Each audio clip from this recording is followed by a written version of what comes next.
The most feared man in Seoul was dying on the floor of a stranger's bookshop, and the stranger, kneeling beside him with a needle in her hand, had loved him since she was 17 years old. Kang Min-jae did not know this. He did not know that the small woman pressing gauze against the exit wound in his shoulder had once written his name on the inside cover of every notebook she had owned between the ages of 16 and 22. He did not know that she had watched him rise for 15 years from the safe side of a newspaper. He did not know, as his eyes slipped closed in the yellow lamplight of a shop that smelled of paper and green tea, that the reason her hands were so steady was because she had rehearsed saving his life in her mind for a decade.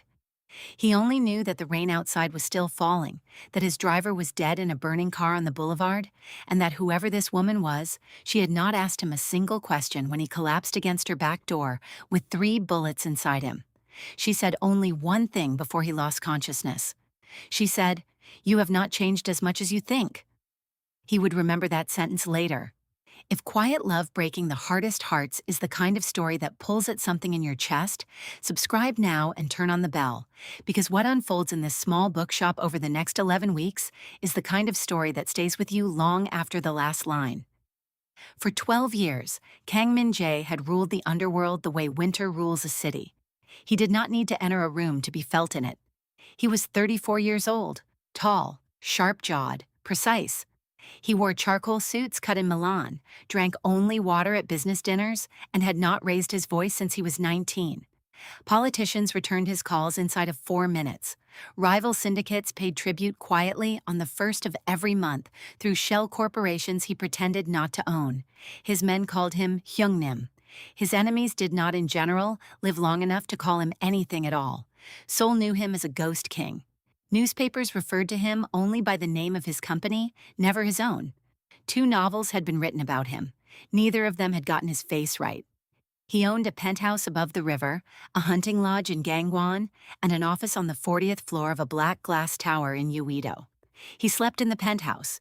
He ate in the lodge. He worked in the office. Between these 3 places moved a man that people had learned over the years to describe with words like control and clarity and menace, but never with words like tired. He was, though. He had been tired for 15 years. The wound was old. It did not close. It had, in fact, become the shape of him. When he was 19, his father had been shot in the driveway of their small house in Incheon, and by the time Min-jae had reached the body, the killers had gone. His mother had lasted 4 more months. His father's small trading business had been absorbed by a rival within 8 weeks. Min-jae had been left with a younger cousin to raise, an uncle who had turned his face to the wall, and the specific silence that follows a family the way smoke follows fire. He had also been left in those weeks with a girl. Her name had been Han Seo-yeon. She had lived 3 blocks from his family. She had been 17. He had been 18. She had brought soup to his mother in a green enamel pot 3 days a week for 4 months, and she had kissed him for the first time on the roof of her father's laundry under a low autumn moon on the day his mother stopped speaking. She had believed, with the terrible certainty of a teenager, that love could hold 2 people upright even when the ground was gone. He had believed it too, until the men who had killed his father came back with a message. Leave the city, or the girl dies. He had left. He had not said goodbye. He had believed in the way an 18-year-old believes that a clean cut hurt less than a slow bleed. He had disappeared into a world where a boy without a family could build one out of loyalty and violence, and by the time he was 24, he was already something the newspapers were afraid to name. He had never gone back. He had told himself for 15 years that she had probably married, that she had probably forgotten him, that she had probably, if he was being honest with himself in the small hours of the morning, cursed his name for the way he had left her. He had been wrong about all 3. He had in fact been wrong about almost everything. Yoo Ji-eun opened her bookshop every morning at 10. The shop stood at the end of a narrow lane in Seongsu-dong, wedged between a bakery that made only one kind of bread and a laundromat whose owner slept in the back. She sold used books and new poetry. She kept a small kettle at the counter and made tea for anyone who lingered longer than 10 minutes. She was 32 years old. She wore round glasses that slid down her nose, plain sweaters in 3 colors that were all essentially the same color, and a thin silver chain at her throat that held, hidden under her collar, a small locket with a photograph inside it that no customer had ever seen. She was neither beautiful nor plain. She was the specific kind of woman that people looked at twice without quite understanding why. It was, her one close friend often told her, the way she listened. She listened the way a good doctor listens, without hurry, without interruption, without the small, anxious movements that most people made to prove they were paying attention. She simply gave a person her whole face and let them speak. Her friend called this her superpower. Ji-yoon called it a habit. She had learned it, she thought, from her father. Her adoptive father, technically. Chairman Lee Jae-ho, a gentle, silver-haired billionaire who had picked her up out of a children's home when she was 7 and had, over the following 25 years, given her every advantage a child of privilege could ever be given. Piano lessons, English tutors, a degree from a school in Boston. A small trust fund she had at 28 refused. She had refused it because she had wanted to make her own life, and because the trust fund had come with the quiet understanding that she would marry one of his associate's sons, and she had, at 28, still been unable to imagine marrying anyone whose face was not the face folded inside her locket. Chairman Lee had accepted her refusal with the graceful sadness of a man who had spent his life understanding that some things could not be bought. He had helped her buy the bookshop. He had visited her once a month. He had never, in 25 years, raised his voice at her. She loved him. She loved him the way a daughter loves a father who has been present and kind and quietly generous, and she carried for that love a small guilt in her chest, because the truth was, she loved someone else more. She had loved that someone else since she was 17. She had loved him from the roof of her father's laundry, and she had loved him from the empty rooms of her college dormitory, and she had loved him from the small apartment above the bookshop, where she now lived alone, and she had loved him through every anniversary of every heartbreak he had ever put her through by leaving her, at 19, without a word. She had loved him even when she had learned, from the newspapers, what he had become. She had loved him even after she had understood from the same newspapers that the boy she had kissed on a roof under a low autumn moon was almost certainly not anymore a man she should be loving. She had loved him anyway, because he was Kang Min-jae and no one else had ever, in 15 years, come close. She had recognized him, of course, the instant she opened her back door and saw him bleeding against it. She had recognized him before she had seen his face, because her body had recognized the shape of his shoulders under the rain. She had pulled him inside. She had cut his shirt off with the small kitchen scissors she used for opening delivery boxes. She had stopped the bleeding with a first aid kit and a needle and thread, and the memory of 6 months she had spent in her 20s volunteering in a rural clinic. She had not called an ambulance. She had known, without needing to think about it, that an ambulance would be the end of him. She had not told him she knew who he was. She had not told him because he had not recognized her. The rain hammered the roof. She had, on the third night, sat beside him while he slept, and she had opened her locket. And she had looked at the face inside it, and she had cried without making a sound. He woke on the morning of the 4th day. He asked her in a voice roughened by fever and thirst where he was. She told him. He asked her who she was. She told him a version. He asked her why she had not called for help. She told him the truth. He listened. He watched her, when he thought she was not looking, with the careful attention of a man who had learned, at 19, that everyone he met was either an asset or a threat. He decided, over the following 10 days, that Yoo Ji-eun was neither. She was the third thing. She was the impossible thing. She was a person who wanted nothing from him. When he was strong enough to stand, he offered her money. She refused. He offered her a permanent security detail. She laughed. He offered, half joking, half serious, to buy the bookshop and give it to her. She laughed again, more softly this time, and told him he could not buy a place that was already home. He did not know why that sentence stayed with him, but it stayed.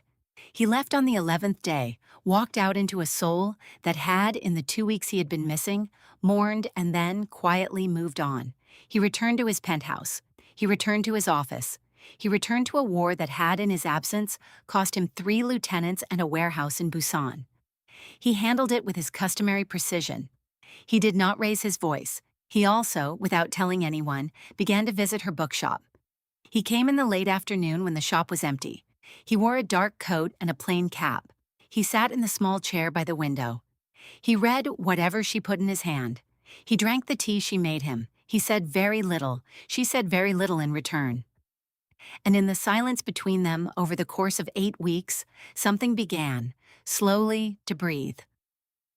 She read to him one afternoon from a small book of poems. He did not tell her that he had not been read to since he was 9 years old. She noticed that his hands, resting on his knees, went still while she read. She read 3 more poems than she had planned.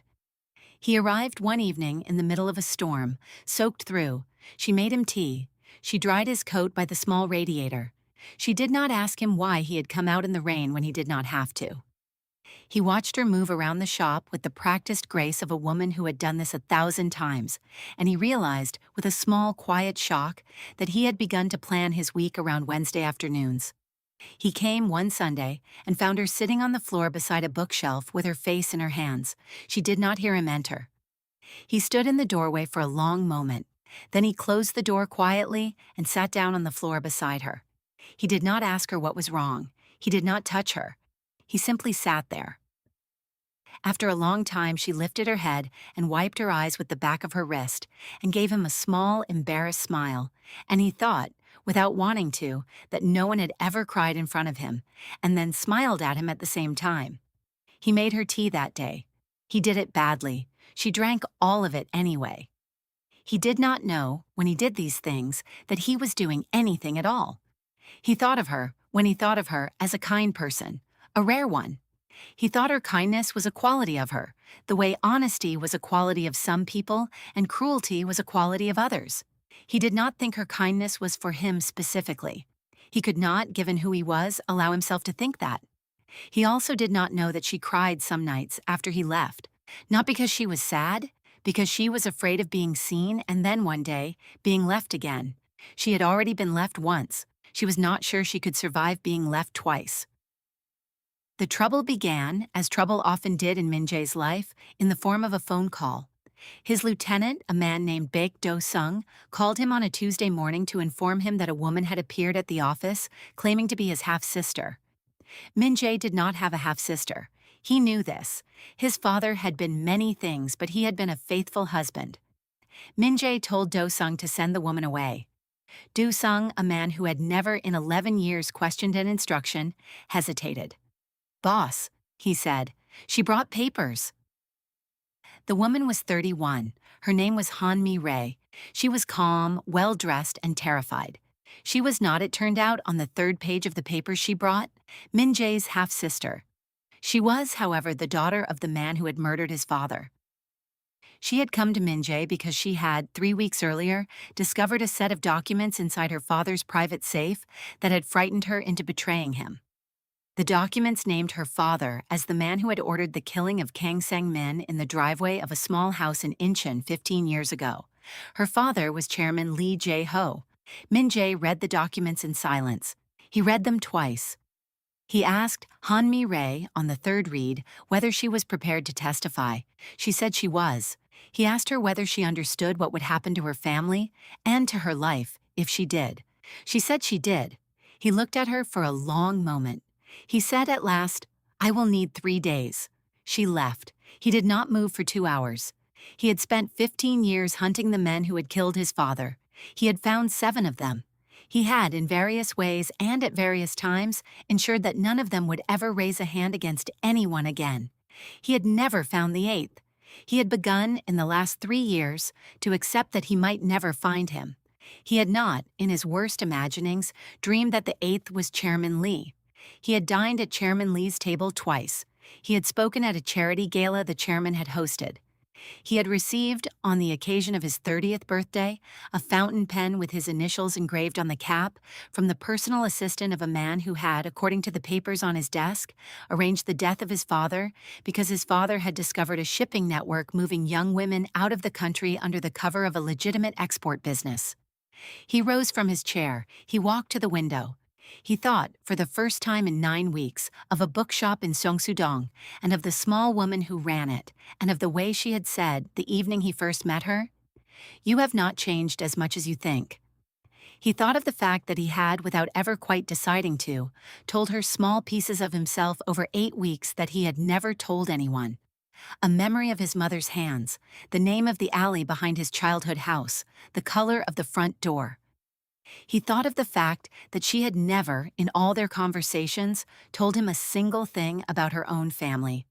Something cold moved in him. He did not want it to be true, but he was a man who had learned, at 19, that the things he did not want to be true were, more often than not, exactly the things he needed to check.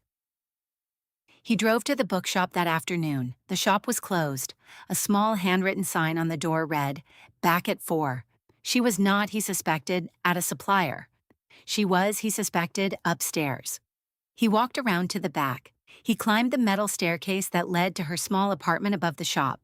He did not knock. He tried the door. It was unlocked because she was, and had always been, the kind of person who trusted her neighborhood more than her neighborhood deserved. He stepped inside. He had never been in her apartment. He had imagined, without meaning to, what it would look like. He had been mostly right. A small living room, a worn couch, a shelf of books, mostly poetry, a framed photograph of a young Chairman Lee holding a small girl in a red coat. He stood in front of the photograph for a long time. Then he saw the door at the end of the hallway. It was closed. It had a small latch on it, the kind of latch that suggested it was not, in Ji-eun's mind, part of the ordinary rooms of the apartment. He walked to it. He opened it. The room behind the door was small. It had one window. It had a single narrow desk, and it had, pinned to every square inch of every wall, 15 years of newspaper clippings. Every one of them was about him. Photographs, interviews, financial reports, court transcripts, 2 novels he had never read, a magazine cover from Tokyo that he had not known existed, a photograph of him at 19, taken from a distance on a street in Incheon he had not walked down in a decade and a half, a photograph of him at 23 leaving a courthouse, a photograph of him at 29 in profile at a black-tie dinner he could not remember attending, a photograph of him at 34, 3 months ago in the sunlight outside her bookshop. On the desk, in a small wooden frame, sat a photograph of a boy and a girl on the roof of a laundry, under a low autumn moon. He picked it up. He knew the girl's face.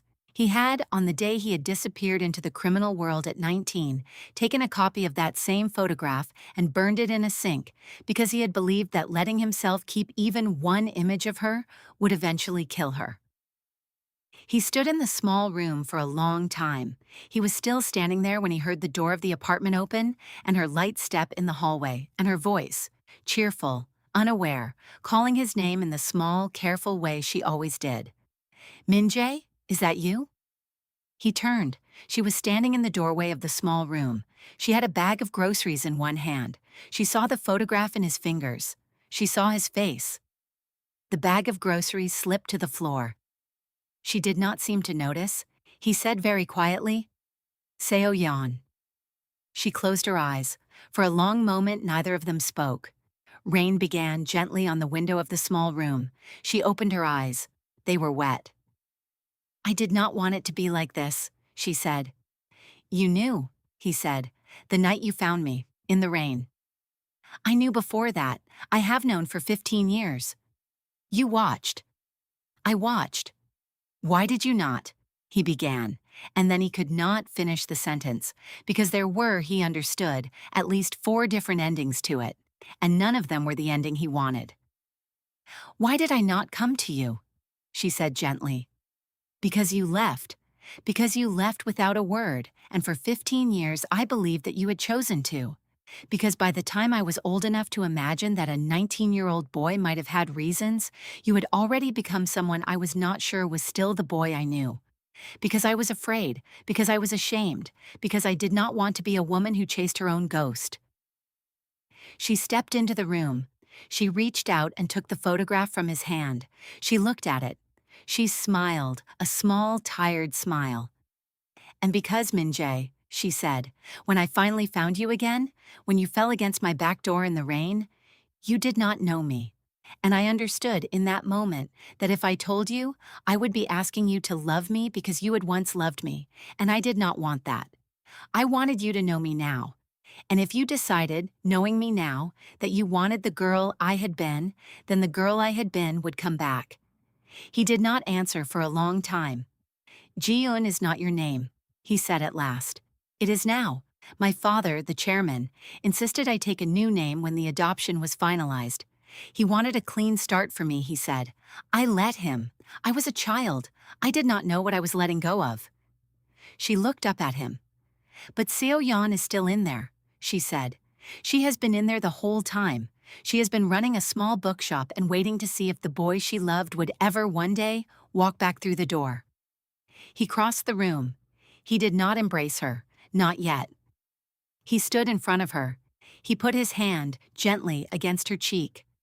She closed her eyes and leaned into it, and he thought, with a clarity that felt almost like grief, that no one had touched him like this in 15 years, and no one had let him touch them like this in 15 years, and that the reason was not that women were rare in his life, but that this specific woman had been the only one his hand had ever recognized. I have to tell you something, he said quietly, about your father. She opened her eyes. I know, she said. You know? I have known for 6 months. He stared at her. There is a fireproof box in the back of that closet, she said, nodding to the small closet in the corner. It contains copies of every document your Miss Han showed you this morning. It contains additional documents she does not know exist. It contains a full audit of the shipping network your father died trying to expose, and the names of the 12 men who have kept that network running since. 6 months ago, I found the first of those documents in a locked drawer in my father's office. I have spent 6 months, Min-jae, quietly making copies. I did not know then what I intended to do with them, but I knew I could not leave them where they were. He looked at her the way a man looks at a person he has never, until this moment, truly seen. You were going to expose him, he said. Alone. I was going to expose him. I did not yet know whether alone. And me, when I fell against your door. When you fell against my door, Min-jae, she said quietly, I understood that I had never been going to do it alone. I had been waiting for you, even when I did not know I was. He kissed her. He kissed her the way a man kisses a woman he has loved for 15 years without permission, and has been given, at last, permission. She kissed him back the way a woman kisses a man she has waited for and has decided, at last, that the waiting was worth it. Rain fell on the small window. The photograph of a boy and a girl on a roof in Incheon lay between them on the desk. Somewhere below, in a small shop that smelled of paper and tea, the bell over the door rang softly in a draft, as though the shop itself were sighing in relief. The next 14 days were not gentle. They planned quietly. They moved copies of the documents into a lawyer's office and a foreign embassy and 2 encrypted servers. Han Mi-rae, terrified and steady, gave a sworn statement in the offices of an international prosecutor. Min-jae dismantled one by one the pieces of his own organization that had, over the years, been quietly infiltrated by Chairman Lee's men. He did it without noise. He did it, for the first time in his life, without vengeance. He did it because Ji-eun had asked him, on the second night, to try to leave as few children fatherless as he could. He listened. Chairman Lee learned on the morning of the 15th day that a warrant was being prepared. He acted first. He took Ji-eun from the bookshop at 11 in the morning by the simple method of walking in as her father and asking her to come with him. She went. She went because she had prepared for this too, because she was Han Seo-yeon and Yoo Ji-eun, and she had in her locket a small tracking device that Min-jae had given her 3 days earlier and had not needed to explain.